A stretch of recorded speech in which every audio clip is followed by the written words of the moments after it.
I went down a rabbit hole watching social media for the last 2 days.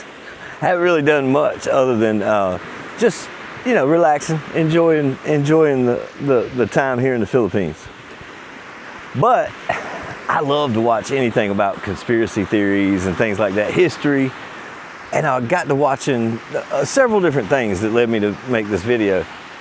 But I watched, it was like a little documentary about the fall of nations. And it was talking about, one of them was talking about Persia, Greece. These were probably separate ones because I watched a bunch. Rome, of course, the fall of Rome. And I seen a couple little videos where it was talking about the similarities now with the United States. And they were talking about how it seems to repeat itself every so often. And the similarities of how these empires fail. Not all of them came to an end because of a bigger, stronger army coming in to take them over. Most of them, even the ones that happened to, there was a lot of infighting that divided the country before that happened. Which, any of you guys that's ever read or heard about the art of war, divide and conquer, that's where that comes from. And it makes it a lot easier for an invading force if the people of that nation are already divided before they get there. But anyway, I said all that to say this. The similarities for the United States is crazy. Well, all Western nations right now are experiencing the things that I'm about to talk about. But I know more about the United States because I was there. And what I'm talking about is the breakdown of the nuclear family. And don't take off, ladies. Somehow or another, just the word nuclear family somehow has become like a dirty word. And me being in the Philippines, it's like the most important thing in this country. And I see so much happiness versus when I was at home, there's so much misery. And it could be, just the way that I view things, maybe, but I don't think so, because I don't see all of the crazy stuff that I've seen. Like if you go outside of your house in America, even in North Carolina, which is considered probably one of the better places to stay, with, less population, less crime, more poverty, but still, it seems like there's a lot of nice people there. I love my state of North Carolina, and I love my country. But one of the things that comes to my mind more so than anything else is, like, I understand that there's division upon, the political spectrums of left and right and all that stuff. I mean, you're going to have differences of opinion politically, always. Used to, it didn't define our population. I remember people not even telling you who they vote for, like even a husband and wife, they just wouldn't talk about it. You didn't talk about politics or religion. You had your own views, you kept them to yourself and be friendly with everybody. But the division now in America that I believe, in my opinion, it seems to be crippling the West, is the division of men and women. There's no reason anymore. And the young men, I think, have figured it out. Like, I come from the generation, maybe the last generation, that really seen that, marriage as an option, like a good option. You find a beautiful wife, that is loyal and honest and respectful, and you want to have children with her and raise kids with her. We called it the American dream. You want to marry her and, be the best husband you could be and all that stuff. That was the dream anyway. I didn't always live up to that standard, and none of us are capable. Well, I guess we are capable, but most of the time there's got to be a lot of forgiveness. Relationships are hard. And I should be somewhat of an expert on that. I made it 30 years. It came to an end, but it's kind of, she initiated it, but it was kind of mutual. But anyway, that's neither here nor there. Our kids were raised, they're grown, got kids of their own. But what I'm saying now is I was looking at these, after doing this for 2 days and looking at all the stuff on social media, it got me to thinking, like, holy cow, I seen something about the population decline, and they were saying that in the U.S., each woman, each United States citizen, female, needs to have 2.1 children just to sustain the country, and we're down to 1.6. And some nations like South Korea, they're already at 0.07. They're like supposedly beyond the point of return, unless they somehow bring in an influx of immigration that has the same views and values that they do. It's that country's doomed, because there's not, eventually you're going to have more old people than young people, and if you have more old people that can't work, even if they have wealth, there's no one to pay to take care of them because there's not enough. And that's the case for a lot of countries right now, especially in the Western world. And it might be just something that's a natural occurrence after, after a nation obtains a certain amount of wealth, the nuclear family starts to decline, because it seems to be true that the women seem to start to fade away from the idea of having one man and having children with it. And whenever you have the government that's incentivizing women to kind of not be good marriage material, I don't know if I'm saying that right, but I mean, everybody knows, you've seen it all over social media, and I've checked the stats on it, and that's what the stats say, at least on the internet, so it must be true. Women initiate 80% of the divorces in the United States. In the United States are being raised by single parent households. Not saying that both parents aren't involved in that child's life. I'm just saying they live with one or the other parent. And in that scenario, those kids that are males being raised by single women are pretty much giving up, and they're not doing well academically. They're more apt to have mental disorders, social problems, and less likely to, for whatever reason, get into a relationship with a woman in the future. I seen one that was talking about, they did a survey, and this was with Gen Z. And so this is kids, well, not kids anymore, but these are people under 30. And 63% of the males are single, and only 32% of the females are claiming to be single. But out of the 63% of the boys, 50% of them say that they're not even interested in ever being married or ever having children at all. Which made me start asking, okay, all right, these are what we would call, from my generation, fighting age men. Where's their incentive?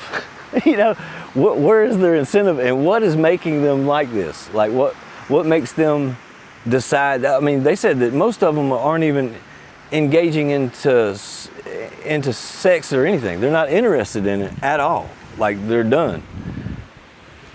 And so I started doing a little bit of research, because I watched this documentary originally. All this started 2 days ago. And yesterday, or this morning and yesterday evening, I was doing a lot of research, just checking on some things, trying to tie some things together to make this video. And I pretty much looked at so many things. I don't know which, you look at enough on the internet, you'll get both sides to the story, and some of it will get a little bit of twisted and get confusing. But some of the things I agree with that can't be denied. This is for instance, trying to collect my thoughts here. But children have become weapons, or they've been weaponized for women in the West because of the court systems, for child support mainly. But not just child support for children, but there's also federal and state benefits that can be obtained for the parent who gets the children, which is 80% of the time the female gets the children, unless the guy really spends a lot of money and fights to get that child. And everybody knows, that you've heard it 1,000 times, but my body, my choice. The woman can either choose not to have that child and, do the unthinkable, and the man has no say whatsoever over that. But if she decides that she wants to have that child, the man also has no say. He's going to pay for 18 years, no matter what. And this is so mainstream now. It's so talked about on social media to where Gen Z has heard it loud and clear. They grew up with social media. Not only have 80% of them been raised by single mothers, they've been sitting at the kitchen table listening to those single mothers talk about the thing about men that they do like, the thing about men that they don't like, and they're actually seeing what the mom brings home versus what their mom is telling them to be like. I seen one little video where this kid, he's probably 13, 14 years old, and the mom's yelling at him, "You should be a better man than that, blah, blah, blah. You should do this and you should do that, or no woman's gonna have you." And he shouts back at his mom, he's like, "Well, that's not who you bring home." And she, you know, naturally it shut her up because she realized he's right. And it's almost as if women just think that men are easily manipulated, which we have been, but we kind of was willing to do it because of the benefits, you know, the benefits that it came with. Sometimes, you know, you love the woman so much. Most men, I believe men have true love. I mean, we're willing to, most of the time, die for our families and, you know, protect our wives with our lives, even when they don't have children. That's just, it's almost like natural. It's like something that we agree upon, an unwritten rule or something. But it's gotten to the point now for a couple decades to where that same woman that you're willing to die for don't mind threatening your future. I'll leave you, I'll take half of your stuff. I'll leave you and you can pay me alimony and child support. Without hesitation. Now this man is up against a force that he cannot defeat. There's no way to defeat the court system, you know? And what I've realized after the little bit of research that I've done, a lot of men aren't even trying because of that. There's no incentive. Like there's no, ambition is a dying thing amongst Western men, not just in the United States, but all over the West. Ambition there's almost no point to it, because the only thing that ambition can get you right now is you can upgrade whatever that guy as a young man sees as a more valuable woman. The more money you get, you can get what women would consider a more valuable woman. Not morally, just looks. Nothing more, just looks. And I've watched all these videos with women or people on the street asking, like, you know, hey, what do you want from a man? Of course, 6 foot, 6 figures, all this crazy stuff. Must be this, must be like that, you know. And then the same interviewer will be like, well, what are you going to provide him? Oh, me, all this. What is that, you know? And the proof is in the pudding, because the research on the dating apps, so what was it, 80% of the women go for the top 10% of the men, and then those same 80% of the women expect that one of those top 10% men are gonna have them. They would be crazy to accept any woman. Why would they? Your manipulation ain't gonna be as good as the cumulative. They're screwing 80% of the people that's on that same dating app. They've heard it all. They've heard every manipulation story. They've heard that I'll never leave you, I'll never cheat on you. They've got women buying them gifts, telling them how much money they make. And just for the record, ladies, if you're still watching, hopefully you are, I don't think there's a man on earth that cares how much money you make.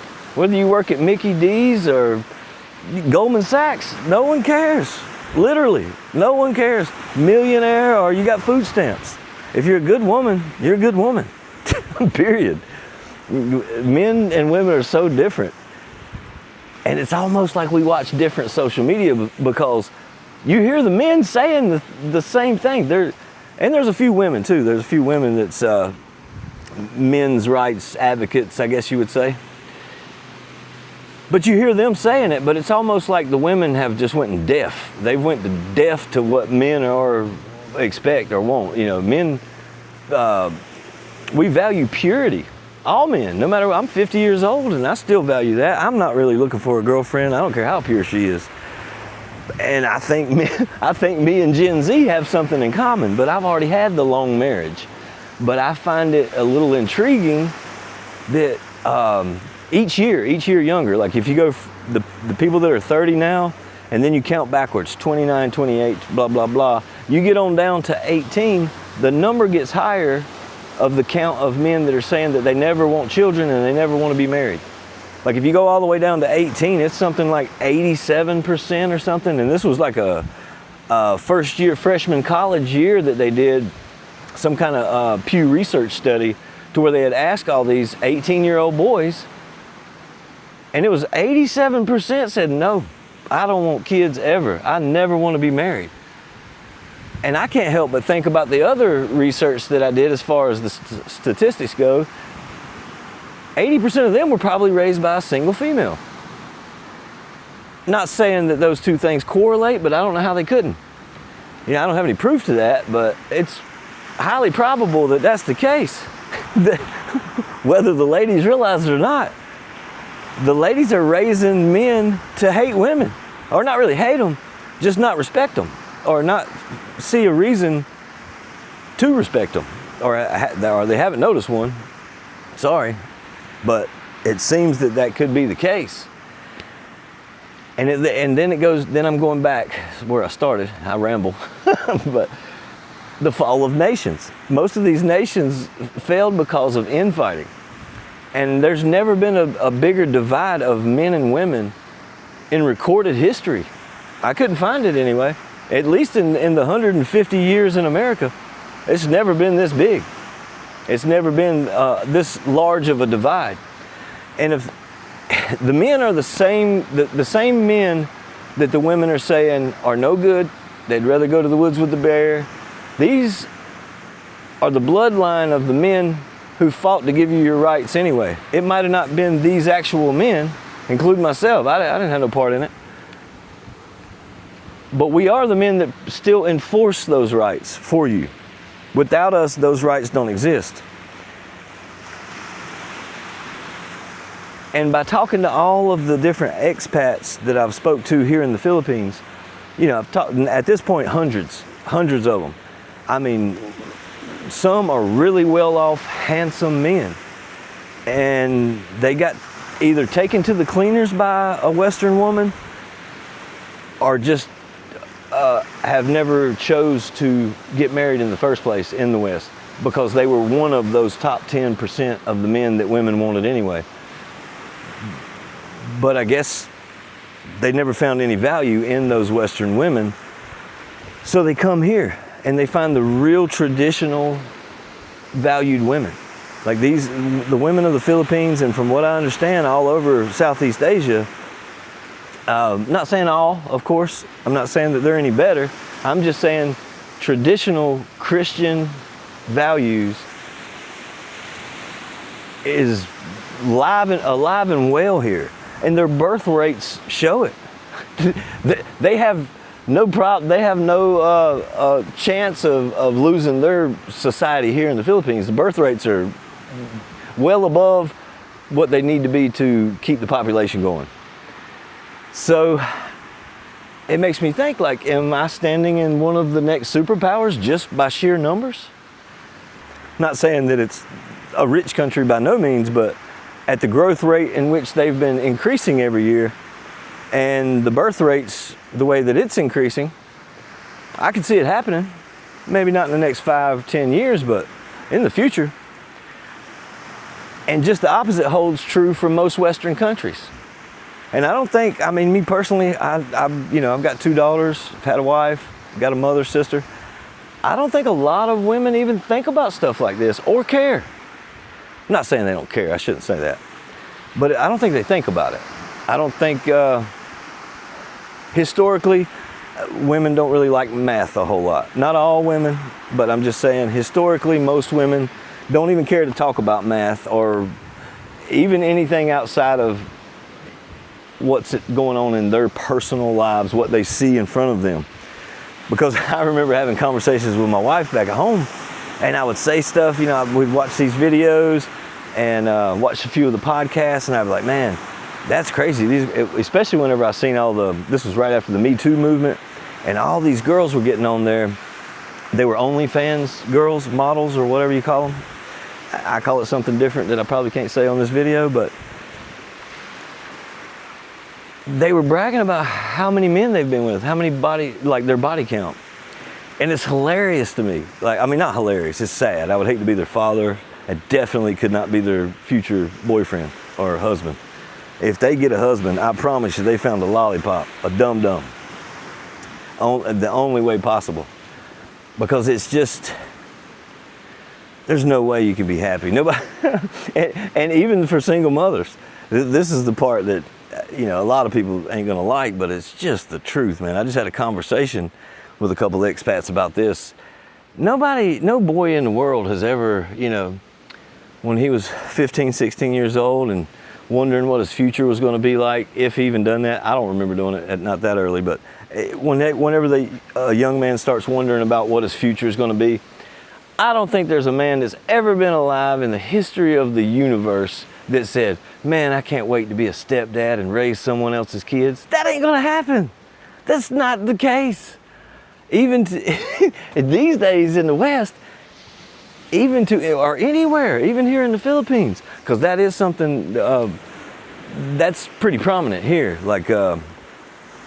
They have child support systems just like they do in the West, but it's just not as strict or enforced like it is in the West. Like in the West, the guys have lost incentive to even try. Like if you get a girl pregnant, it's like literally getting a life sentence. You're gonna do 18 years. If you go to college and you didn't pull out in time, or you didn't strap up in time, and she chooses to have the baby, you're for 18 years, your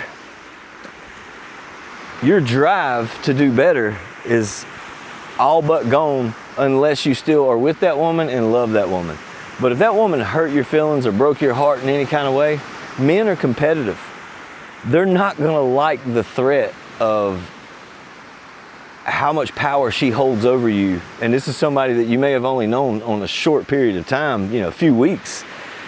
But the power that woman holds over you for the next 18 years, no matter how well you do, if she so chooses, she can get her child support increased as you increase in wealth. And just that looming in the back of a man's mind, if she's hurt him, I've seen it. That's why I'm saying I've seen it happen. You have stolen the incentive for that man to do better.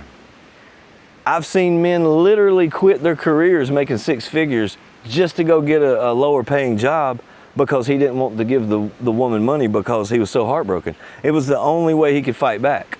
And I've seen this several times, not just, I've got one person in mind, but I know of several that's done similar things. And they love the children. They take care of the children. When the children's with them, they buy them, spend out, But they just don't want to hand the woman money. And just the simple fact that there's some other men that have more power than him that are going to come to the house with guns and say, hey, we're going to take you to jail and make you lose your current job if you don't pay this lady because she said so. It gives her so much power, and men are so competitive. The only option left whenever you're up against a force that much bigger than you is to not try. Just do away with all of your ambition. Just shoot it in the foot. Buy you a PlayStation. Work as little hours as you possibly can, and deal with it for 18 years. It's like getting a prison sentence. And I think our governments know it. And women use it as a threat. I was just talking to my buddy that lives here, one of my neighbors, and we both was telling stories about situations where that happened. I know people that are in marriages. I'm not gonna say no names. They're probably still in the same marriage. But I've heard their wives, like these people are well off and got, lots of money and lots of property and have children. And if the man acts up or says he don't want to do something, I'll tell you a quick story. and if they watch this, they'll know who I'm talking about, but I'm sorry. I'm not gonna say no names, but I seen somebody's wife threaten him. They've been married, you know, they got kids together and everything, but I'm not gonna say what they did. But anyway, he said, or she wanted him to go somewhere that he did not want to go. And just because he said, hey, I don't want to go, and it really wasn't that important, just because he didn't want to go, I witnessed this. She did it in front of me. So you know it happens worse behind closed doors. You SOB, you know what? I think maybe we should just get a divorce and you can pay alimony and child support and I'll take half of your stuff and blah, blah, blah. And naturally, you know, I seen his face turn red. He wanted to say some foul stuff, but I'm sitting there, so he's embarrassed. But the fact that has been weaponized, and the man, I seen him, he went where she wanted him to go. Boy, how miserable of a life that is to lead. And then they have a son. They have a son and a daughter. So both of the kids are watching this. She's training that son. Man, I don't ever want to put myself in this situation. So now I kind of get it why all of that many Gen Z kids are like, yeah, you know, sex ain't safe no more. No matter how much their bodily urge tells them that they may want to do this thing, the outcome of what's possible is way scarier, thanks to the U.S. court system. So I said all that to say this. I think our own judicial system, and there's a bunch of people that will say, man, it's a conspiracy. It's I seen a thing where it was like a Bolshevik indoctrination to where they would get everybody against the nuclear family, and they could take down the West without firing a shot just by doing away with Christian values and destroying the nuclear family. Whether that's the case or not, I'm not sure, but I can tell you this. The court system in America, state and local, federal and state and local, have shot marriage out of the water. Even me, I would advise any young man at this point, you know, I don't know how young you can get a vasectomy, but that's probably the safest bet if you live in the West. Unless you find someone you love, like, I don't know if they can untie that thing or whatever, but maybe that's something some doctor needs to come up with, because it's not safe. It just ain't safe. It's a bad financial decision. And the bad financial decision also leads to a lot of mental health issues. And it's rampant amongst young men. And people are just now starting to talk about it. I didn't realize how big of a problem it was. Like, there's literally look it up. Like, look up I think it's like the 3rd or 4th leading cause of suicide amongst men. Child support. Unreal. And it's not that men don't want to pay for their kids. It's being forced. It's kind of like if somebody says, hey, do you mind grabbing that for me? Versus, grab that. Something that simple. Men are triggered by that stuff. You know? I am. I can't stand it. If you tell me what to do, I definitely ain't going to do it. I don't even really care about the consequences. You ask me to do it, I'd be glad to. But anyway, tell me what you think in the comments below. But for now, I'm out.